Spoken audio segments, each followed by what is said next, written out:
What's going on, guys? Welcome into another episode of the Male Mind Podcast, episode number 9. Wow. And we're here solo again. No guests today.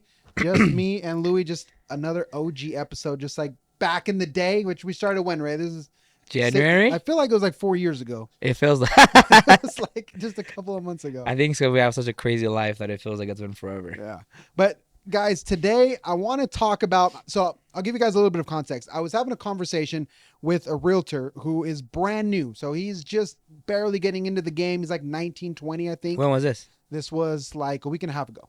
So he came to one of my classes and he was asking what he needed to do to kind of get around some of the established agents, to get into some of like the events or the masterminds. Like he wanted to make Fast friends. forward. Yeah. So he wanted to make friends in the industry. And he was telling me that, you know, he has some buddies, but they're like about the party life and stuff. Right, And so right, he right. was kind of asking how he could get into these circles. And so what I want to talk today is about friends, Right. about the importance of friends, whether it's personal friends, professional friends, the difference. Yes.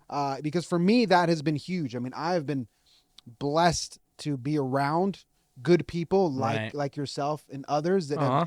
have helped me learn and grow. Right. But sometimes You also have the other friends sure, of course, and the personal friends and the bad friends. and the bad friends, which Right. are always going to happen. So how do you view that? Let's kind of kick that off, either from in the early days or now.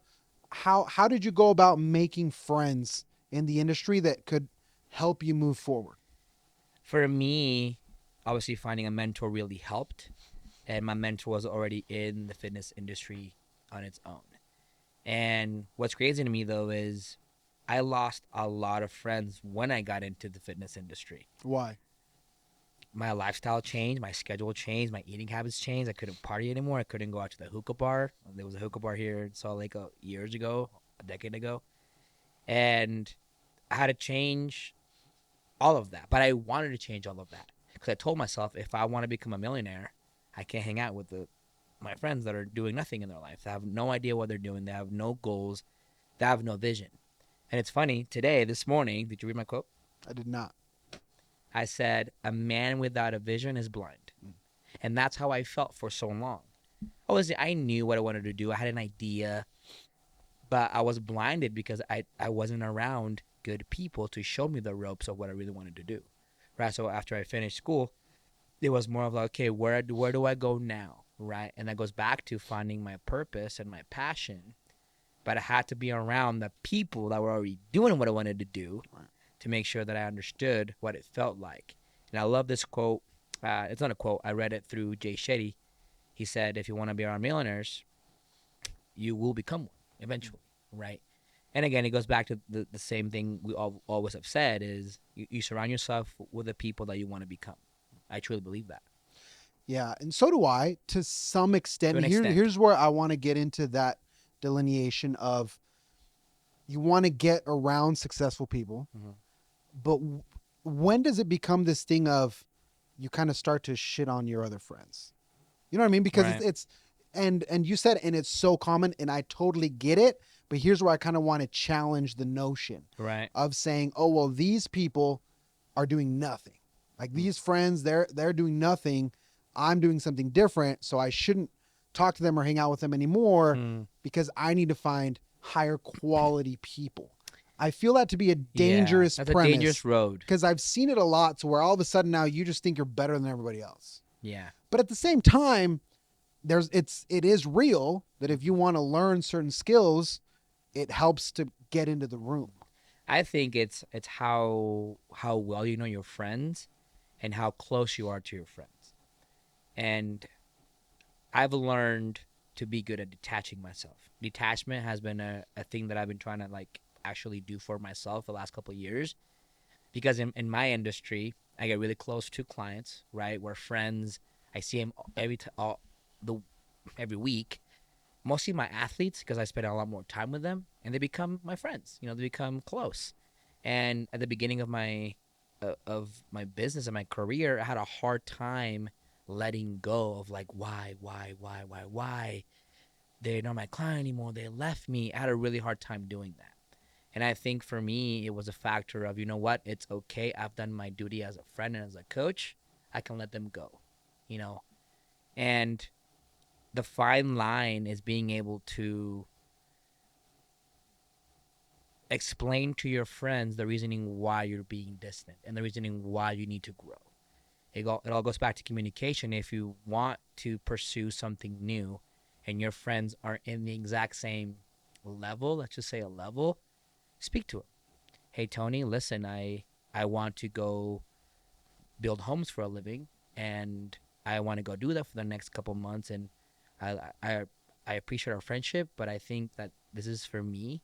And I want to let you know that I'm going to be doing my own thing, or it's nothing against you, but I want to be able to grow because I don't feel like in our friendship we're doing that. Something like that, right? Yeah. But you have to be able to know how that person is going to receive that. And if you guys are good friends, that person will understand you, though.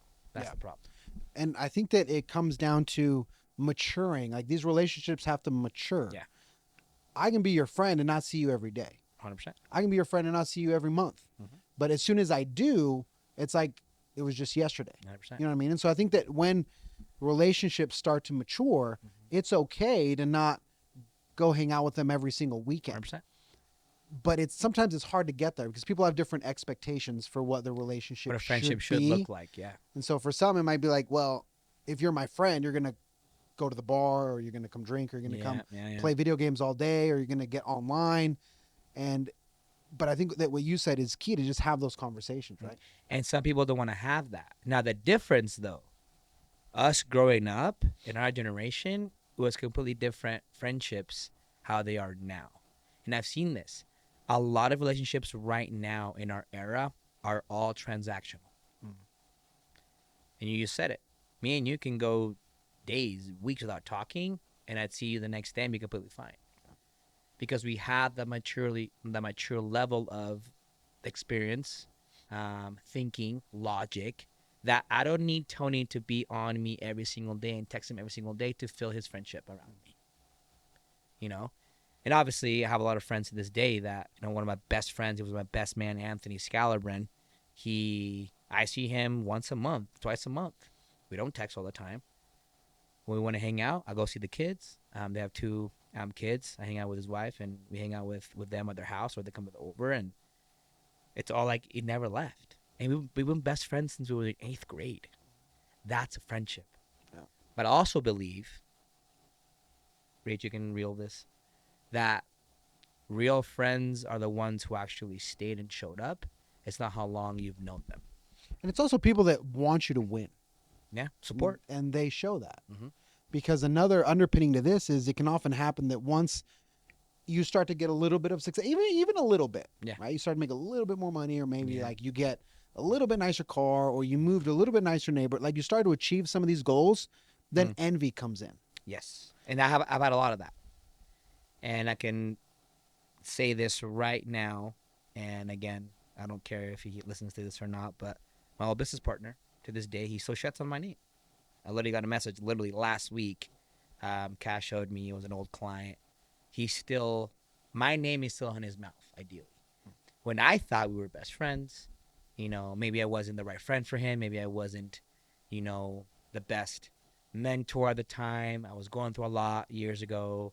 You know, which goes back to my infidelity, which everybody knows. But he still holds that over my head in our friendship, or I guess acquaintance. And now he still shits on me, right? But he's not realizing that he's losing clients by talking bad about other people and bad about me. And it's coming out now. Screenshots, and I have messages from people, and that sucks. It does suck because I think that goes back to trying to define what a friend is. Like, what is a friend? It's not just someone that you go to the same school with, or it's not someone that you happen to work with, but what is a friend? In my opinion, my definition of a friend is someone that I want you to win, even if it doesn't include me. 100%. I just want you to win. Yeah. If you win and you're happy and your family's happy, I'm pumped for you, even if it doesn't include me. Does that make sense? So if we take this example, for example, of your old business partner, right? If he was your friend, and vice versa, right? You each want to see the other win, even though you were no longer associated in a professional way. But that's the problem, Tony, is that I do want to see him win. But don't add me to your issues and problems and make me the bad person, because I was the one that made you. I was the one that created the plan, the blueprint. I showed you the ropes from A to Z. So why would you shit on the person that mentored you to get you out of the hole that you were in, for you to actually grow as a person, as an individual, and make more income? You know, despite what I did or what he felt that I did or whatever he said, she said, to this day, I still want him to win. And you know who this person is. And that's the thing. It doesn't affect me because I'm already here. I'm sorry, I am. I was years ahead, right? And to this day, I want people to succeed with me or next to me, or if they're my trainers, to be better. And that's what a mentor and a friend should do. And all of my people that are here now, even you, right? We have so many different realms of businesses. But at the end of the day, if I need you, I can call you. Yeah. Hey, I have an idea. We talked about it a couple of days ago. Hey, I have this idea. Cool. And no matter what, you will always tell me the truth, the real honesty. And I'll take it. I'll receive it, vice versa. And we keep it moving. Yeah.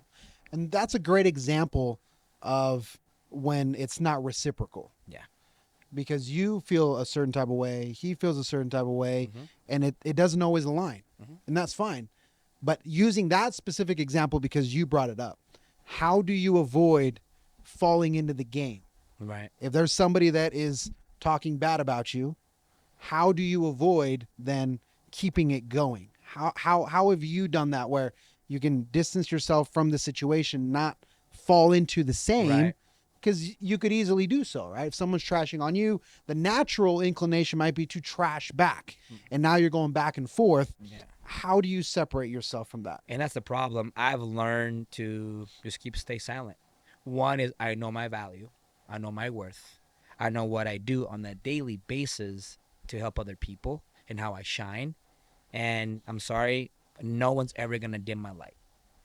If it's my parents, my family, cast, clients, no one's ever going to dim my light, because I know my value. I know my worth as a person, as a coach, as an entrepreneur, as an athlete, as a husband, as everything.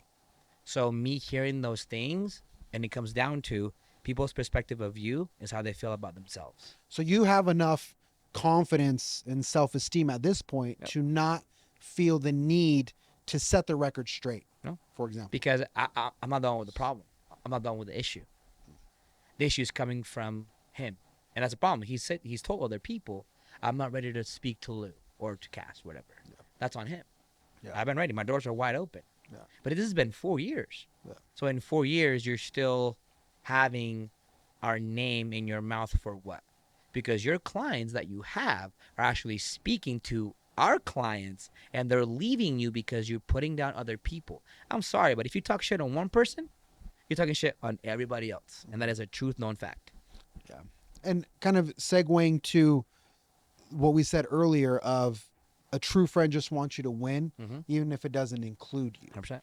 So for the people that want to make better friends or make more friends, you have to feel that way. Yes. Because if you don't yet have that, or if you still, and here it's just being very honest with yourself, do you feel envious of people? When somebody shows a win on social media, do you feel some type of way? Even if you don't manifest it, what do you say to yourself? How do you feel? What do you think? I think most people say, why can't I do that? Right. Or why am I not in their position? Why not me? Why not with me? Here's a great example. You bought a house. You did not use me. And I'm sour about it. No. I'm sour about it. But I bring it up because I was not bothered by that. I really was not. You know, your agent, he was great. You know, so whoever you used, there was a reason for that. Right. But that, I think, speaks to not having a friendship that has strings attached. Right. Right. Of I'm going to be your friend only if you use me for all your real estate. Like, I knew you were buying a house. You knew I was an agent. Yeah. You didn't use me. Right. And it's like, it's not to shit on you now. It's just an example of that didn't hinder me from then later. And what's still being homies and doing this podcast. Exactly. I could have been like, well, fuck you, dude. Like, you know, I'm an agent. and you go and you buy a house with someone else. Right. And not only that, but then you were asking me questions about your deal while you were in the deal. Mm-hmm. That was the perfect chance for me to be the biggest dick in the world to 100%. you. And actually, we never talked about this, but I hold that dearly because you guys actually, Tony helped me through this process. It started with immigration, my paperwork. My ID wasn't the correct one at the time when I got the house. I was still waiting for my citizenship and all that stuff. So I called Tony. I was like, hey, man, da, da, da. And he told me A, B, and C. This is what you got to do. This is what I would do. A suggestion, we kept it moving. Yeah. Because he didn't care if it was with him or with Johnny at this point. Because he wanted me to buy the house. Yeah. And for me to be happy and for us to be happy in this new home. Because I knew what it meant to you. But your deal was in trouble. Yeah. So that could have been my opportunity to be like, bro, you didn't call me. Figure it out on your own. Yeah. 100%. And if it fails. But that's not you, though. That's the thing. That's not you. Right. Because no matter what, you're still going to win. And my one sale isn't going to demote you or make you feel any less. Yeah. You know? And same thing with me. Like, I have people hit me up or I have clients that come in and they say, hey, I met with 3 other coaches, I'm just making sure that you're the right fit for me. Cool. And it goes the same way. I can use the exact same example. Right. I have had other coaches besides you. Yeah. My first coach was Johan. Yeah. Then from Johan, I went to Matt Moore. So Matt Moore was my coach for a little bit. Yeah, yeah. You never held that against me. So I think that the punchline simply is, and there's all these examples, is if you want friends that are going to view you in that way, you have to view people in that way. Yeah. Otherwise, it's not reciprocal. So for all of those out there that are thinking, man, how do I get better friends? How do I get around better people? You have to start by feeling the way and treating people the way that you want to be treated. 100%. If you're still envious, if you still talk shit, if you still feel some type of way when your homie has a win or gets a promotion, and deep down, even if you don't see it, deep down you feel that way to criticize or judge, then I'm sorry, but I feel like you have some internal work to do before you can get there. And that's a you problem. Because it becomes a you problem. It's a you problem. Right? And most of the time, how we perceive other people, it's truly on us and how we feel about ourselves. Right. So again, how you perceive other people is how you view yourself. A lot of the times people don't realize that being envious or having a jealousy pattern comes from something within, comes from something underneath that we're not willing to actually speak about, or we actually don't understand why we're being envious, right? So a lot of people, going back, I think it was like last year, 2 years ago, I started posting all the shoes, right? I started posting all the shoes that I have, which we have so many now. And the idea behind me doing the whole shoe thing was because I didn't have shoes growing up. That was like the thing for me. So when I became successful and I started making, a better income, I told Cass, like, hey, is it okay if I buy a pair of shoes every single month now? Yeah, go ahead. We have the means. So I started doing that. It's been years now. And I had one person said on social media, I can't believe you would do this. You talk about success and you talk about, loyalty, He went off and said, all you want to do is show off your shoes and how much money you make. So again, I didn't respond at the time because you don't want to respond when you're angry at people. And I said, hey man, letting you know that you have no idea who I am and where it came from. You are viewing this from your point of view of how you feel about yourself. But just to let you know, I didn't have shoes growing up. I'm living the American dream.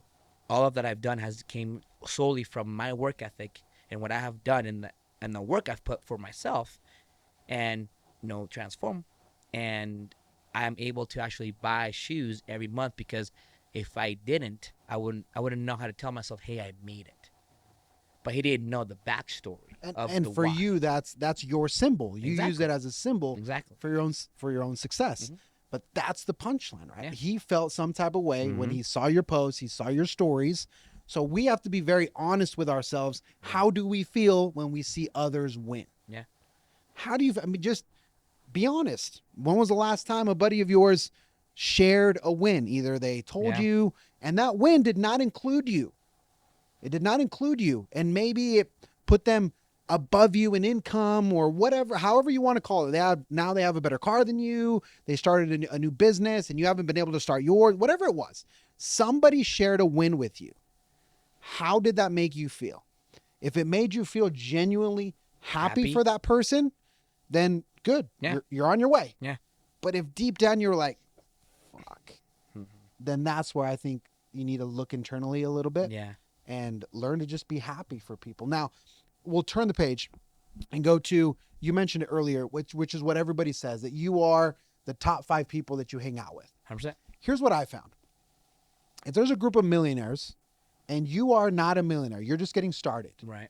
And they have their clique of millionaires and they go hang out on their boats and they go private jets. Here's the question that I asked myself early on. Mm-hmm. Why would they want to spend time with you? Well, it depends. There's 2 versions of that. One, these 5 millionaires, entrepreneurs, are making a lot of money. They made a name for themselves. They don't mind having someone else learn from them to show them the ropes of how to be successful. A true leader, right? And I love. It's a picture that I found years ago. It's an Egyptian scripture, right? Not scripture, but a hieroglyphic. And it's an image at the top. It's all of the workers moving a rock, and the leader is with a whip and chain, whipping them. Yeah, that's a boss. Yes. The bottom one, the leader's actually pushing them, helping the slaves push the rock with them and leading them together, right? And I've actually never told anybody that, but I've always kept that in my brain. And if you guys see me, and you both know this, I'm here every day with my people working every day. I'm not at home sitting on my ass. And that's how I see that. I see if these 5 millionaires want to see others succeed, they don't mind bringing you into the circle and showing you the ropes, because if you get better, they get better. And what I've found, at least in my own personal journey, there's 2 direct ways that you can gain access. Number 1 is you can buy it. Yep. Most or a lot of these, influential people, at least I'll speak for myself in the real estate space, they have coaches, programs, masterminds. Mm-hmm. So if you really want to be around this individual, I'll give you an example from my life, Jimmy Rex. So Jimmy Rex is a wildly successful real estate agent. He does coaching now. Years ago, I wanted to get close to Jimmy Rex. Jimmy Rex was like the guy. He was the realtor. He was the man. I wanted to be like him. I wanted to get close to him. So what did I do? I bought all his coaching programs. So there was one that was called like the Social Agent, the 100K Blueprint. I bought them all because I wanted to learn from him. Right. So number 1, if you want to get close, that's not wrong. It helped me tremendously. Yeah. Like that was the way that initially I was a brand new agent. Like I was just getting started. I didn't have anything yet, but there was this person that was winning, and I was like, I want to be like Jimmy. So what was the way that I could try to be like Jimmy, learn from Jimmy? Jimmy happened to have coaching programs. I worked hard. I saved up my money and I bought the coaching program. So for some, you can buy access, or the other one is find a way to provide value.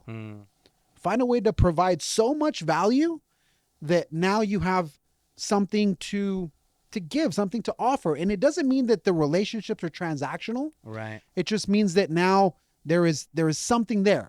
The perfect example is me with this whole TEDx thing. Right. So I started the TEDx here in Utah County, right? So I'm the event organizer.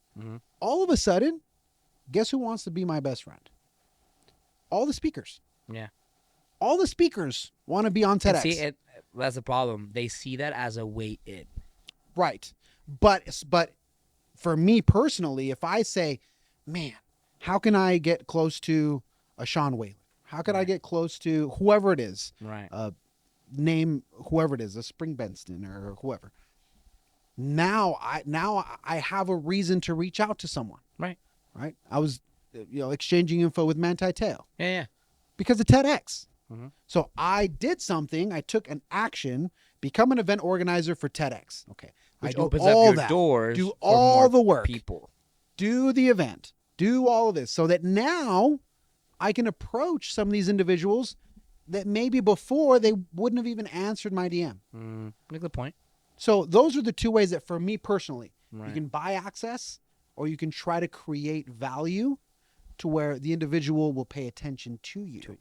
Gary Vee says this all the time. He says, I get millions of DMs, and sometimes I can't get to all of them. But for example, if I know that I'm releasing a book and Louie says, hey, Gary, I bought 50 copies of your book.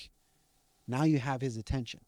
So it's this weird thing where I've had to make peace with it, because for me, at first it was like kind of fucked up that I had to buy access or try to do something to provide value.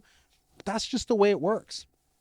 That's just the way it works. And once you get in the room, once you're in the mastermind, right? Once you get invited to the event, to the dinner, whatever it is, now it's on you to network and make friends and truly demonstrate that you're that kind of individual. Yeah. That you're not just there to take something, but that you're there to give. You're there to give. You, in your relationships, you need to give. Yeah. That's why I did the TEDx thing. Yeah. Because I want to provide a platform for people that have that dream. And now I can contribute. They don't need me. There's millions of TEDx. But now I have a way that I can provide someone the realization of a dream that otherwise may have been a little bit more difficult. Yeah, that makes sense. Right. And I think the biggest thing is, you said it also, man, is adding value. A lot of you guys don't know your worth, don't know your value as a person, as a business owner, as a father, as a husband, which goes back to the male mind. We want to make sure that you guys understand that you guys are worth so much. And I know I'm a good friend because I can add a lot of value, right? So let's take me and you. You wouldn't be one of my best friends if I didn't add a value to you, right? What does that mean? Adding a good friendship, right? Being able to talk deeply and having mature conversations, being able to talk about business, being able to talk about strengths and weaknesses. And behind the scenes, I'm 2 years older than Tony, right? But he still asks me questions, I ask him questions, and it's always to provide value to each other. Right? With Anthony or with Cass or with my other best friend, Anthony, it's always to add value. And no matter if I'm on my lowest or my highest, they still provide a listening ear. And that's one of the things. That's the next point that I want to get to. I know you're going to. That's why I said it. I love that, because from a mental we're like health, connected, bro. We're I know. Of course, because from a mental health perspective, yeah, that's why you want these kinds of individuals in your life in the first place. That's why you want the people that are not judgy, that actually want you to win. Because when things get hard, it's good to have someone to call. Yep. And you have to seek help. Again, we've talked about it every single freaking podcast we've done. You have to have, I only have a couple, maybe 3, that if something happens to me, I can genuinely call and say, hey, I need your advice, or hey, I need your help or your guidance. And that's all you need. That's all you need. You don't need thousands of friends, guys. Like, trust me, you probably don't even want thousands of friends. No, like those kinds of relationships can be taxing, because you have to, contribute to the relationship. So the point is, you don't need millions of friends. If you can have a handful of really good solid homies that have your back, that will come and help you or talk to you, or like you said, give a listening ear, that's all that can change your life. Yeah. Well, I tell people all the time too, is I'd rather have 5 good friends than 50 shitty friends, literally. And you guys, if you're in the business realm, or entrepreneur, and you are growing, you are making more money, you are making a name for yourself, you have more followers on social media, let's be real, you will face a lot of hate in the way of your friends are going to look at you different, which sucks. And your friends will not want to be friends with you. There's 2 different things that I see. People want to be around me because of what I have, what I drive, my house, the gym, or they don't want to be around me because I'm too cool. It hasn't happened for a while, but in the beginning, it did. And people just started leaving me, but then I attracted the wrong people that had the wrong intentions, because they saw the idea of Louie Gucci, not the actual real Louie Gucci, which kind of sucks, right? And you want to be able to understand and be mature enough to know who in your life has the right intentions with you, and it's hard because you don't know. You can't trust a lot of people. Let's be real. Yeah, it is difficult. I think the idea is to really think about the people in your life. Yeah. So guys, listen and think about the people in your life and just ask yourself, if I get in trouble, who could I call? Who would pick me up from the airport? Who would come if I have a flat tire? Who could I talk to if I get in a fight with my partner? Because too often I feel that what happens is we get so focused in on our work and our family, specifically our family, Yeah. that this happened to my father. This happened to my dad. You don't have any friends outside. You get in a fight with your partner, you're all alone now. Yeah.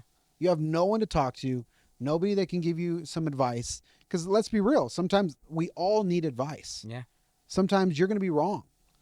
But you need people that can genuinely care for you and say, hey, that's not it, bro. Yeah. That's just not it. And so I saw that early on. I saw the effects of that with my father because he never had any friends. He was all about work and family, work and family, work and family. So when things didn't go well at home, he had no outlet. So when things didn't go well at home, he would just go to work. That was his way. But he didn't have anybody that he could talk to. Yeah. And so I feel like he could have been so well served from just having a couple of good homies that could have been like, hey, that's not the way, or hey, this or that. Just give him an opinion that could have helped him out, because he got into a very lonely place when things didn't go well with, and everything was filtered inside. Exactly. Yeah. He had nowhere to go. That's so true. Another thing, you guys, to have good friendships and to have valuable, meaningful relationships with people, I think friends should hold you accountable.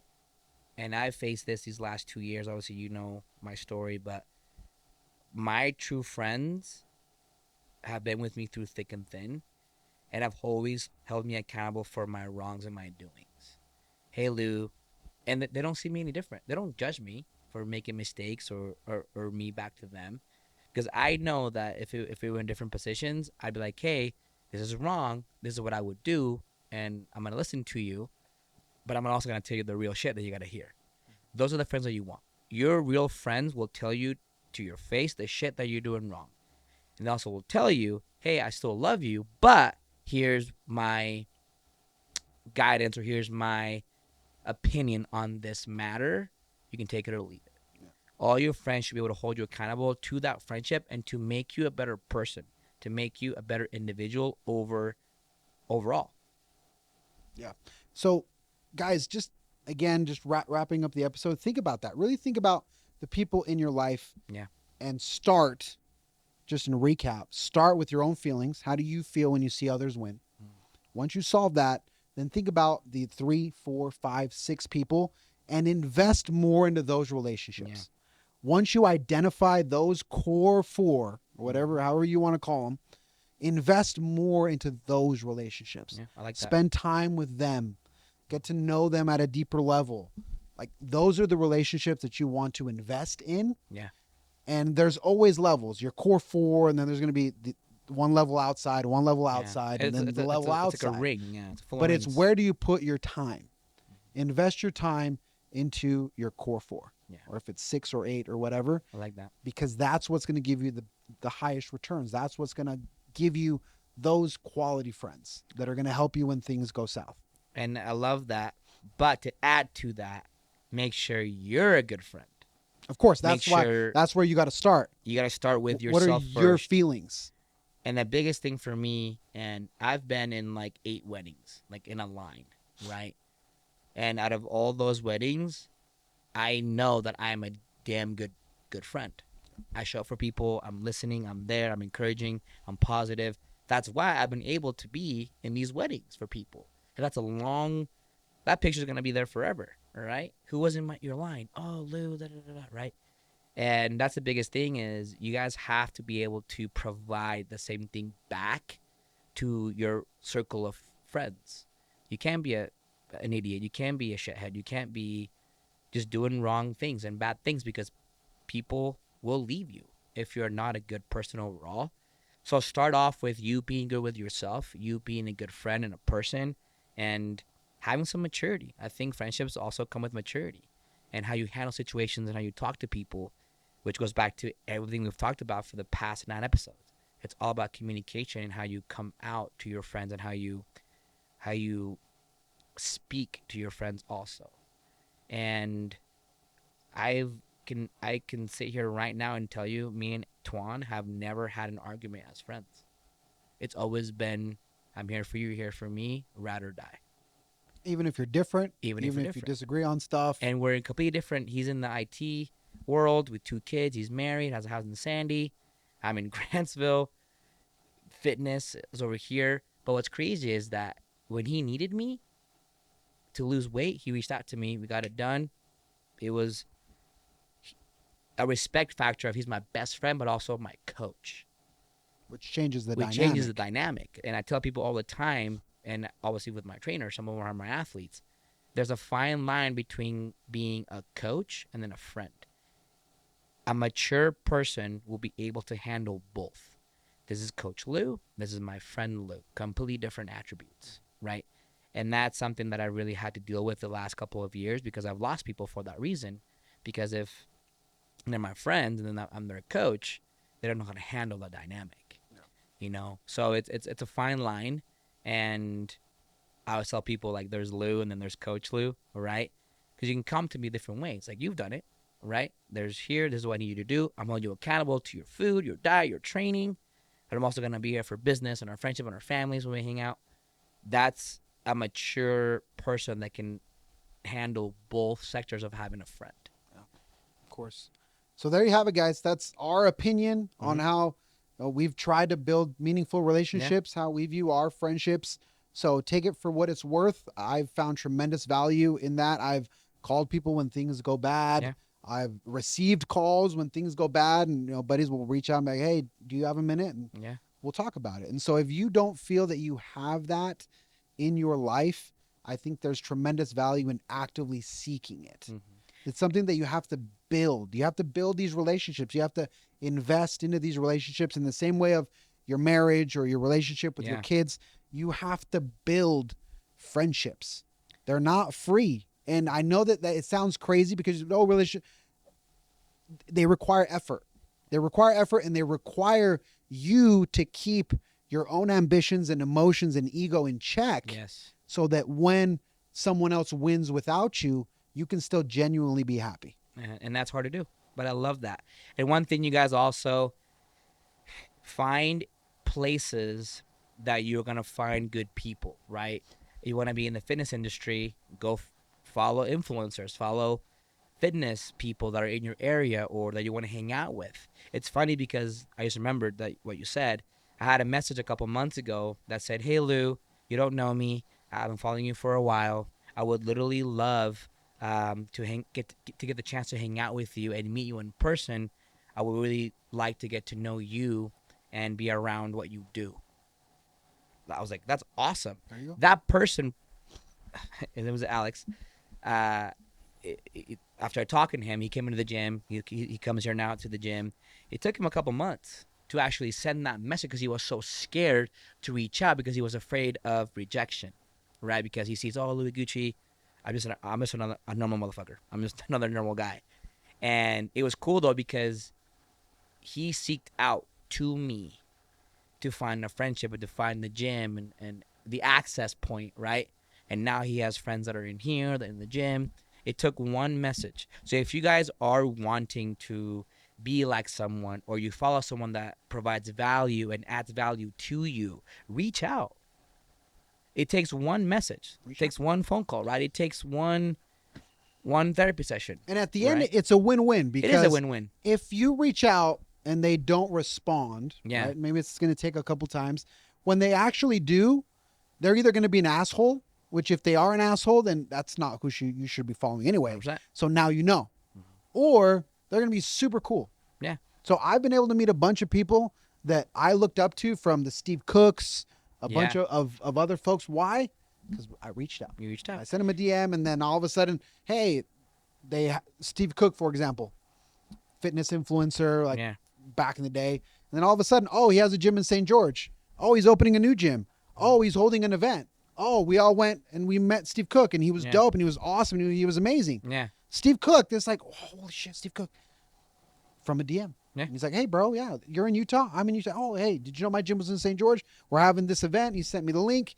We met Steve Cook, and he was dope. He was awesome. Yeah, I love that. And that's all it is. It takes It's one DM, one message, one phone call, and it gets seek. You know, and you guys got to put yourself in a place of being able to be comfortable enough and vulnerable enough to open up. It is hard. I've been there, but I'm also a person that I'm not afraid to seek out help or search for someone. And like back in the day with Mike, I said, "Hey, Layman, like I want to lift with you. Like I want to look like you." That's all it took. That was it. Yeah, that was it. So with that being said, guys, this has been episode 9. If you liked it, share it, pass it on, tag your friends, the clips, subscribe on YouTube. Really, the reason why we do this is to try to provide a little bit of value for you guys. Hopefully, Yes, you can for take everything. something from this and you can improve your friendships just a little bit. Shoot us a DM, myself, Louie, on the Mailmind Instagram. Shoot us a DM. We'd love to, chat. And with that being said, till next time. The next episode is going to be fire. Yes. Episode 10, we have something special for you guys. We're not going to spoil it, but Yeah. it is bomb. So tune in for episode 10. Until next time, guys. See you guys.